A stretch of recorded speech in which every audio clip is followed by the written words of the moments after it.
July 1వ తేదీన జరిగే పెన్షన్ల పంపిణీ కార్యక్రమంలో ప్రతి నాయకుడు సచివాలయ సిబ్బందితో కలిసి పాల్గొనాలి.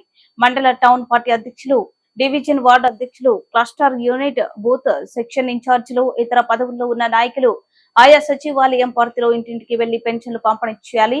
స్థానిక ఎమ్మెల్యే, ఎంపీ, ఇన్ఛార్జ్, పార్లమెంట్ అధ్యక్షులు నియోజకవర్గంలోని అన్ని ఏరియాలలో కవర్ అయ్యే విధంగా కనీసం 10 లబ్ధిదారులకు పైగా పెన్షన్లు పంపిణీ చేసి సోషల్ మీడియాలో వచ్చేటట్లు చూడాలి. ఆ రోజు మొత్తం నాయకులందరూ పెన్షన్ల పంపిణీ కార్యక్రమం పైనే ఉండాలి. అందరికీ నమస్కారం.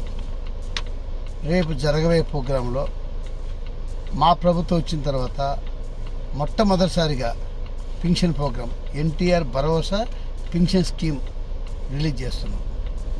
మా నాయకుడు చెప్పినట్లుగా 1000 రూపాయలు పెంచి 4000 రూపాయలు ప్రతి నెల ఇస్తామని చెప్పినాం. దానికి తోడుగా 3000 రూపాయలు అరియర్స్ కలిపి జూలై 1వ తారీఖున మీకు 7000 రూపాయలు ఇస్తామని చెప్పి ఆ రోజు మాట చెప్పినాం. ఆ మాట ప్రకారంగా రేపు పొద్దున్నే 5 గంటల నుంచి స్టార్ట్ చేసి సాయంకాలం లోపల ప్రతి పింఛన్ దానికి 7000 రూపాయలు రిలీజ్ చేస్తున్నాం.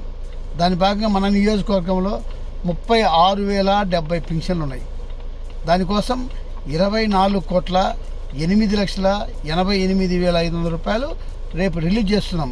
కాబట్టి మన కార్యకర్తలందరూ ప్రతి సచివాలయ సిబ్బందితో కలిసి మీరు ప్రతి ఇంటింటికి పోయి పండగ వాతావరణంగా 7,000 రూపాయలు మన పింఛన్ దానికి అందజేయాలి. దీనిని పర్యవేక్షణ చేసేదానికి ఎంపీడీఓలు, ఆ తర్వాత మున్సిపల్ కమిషనర్ కానీ పర్యవేక్షణ చేసి ఎక్కడే కానీ మిస్టేక్ కాకుండా, ఎక్కడే కానీ ఒక పెన్షన్దారునికి ఇబ్బంది జరగకుండా ఖచ్చితంగా సాయంకాలం లోపల పంపకం చేసేయాల్సిందిగా మిమ్మల్ని మేము ఆదేశిస్తున్నా. ఖచ్చితంగా మీరందరూ ఈ ప్రోగ్రాం పాల్గొని విజయవంతం చేయవలసిందిగా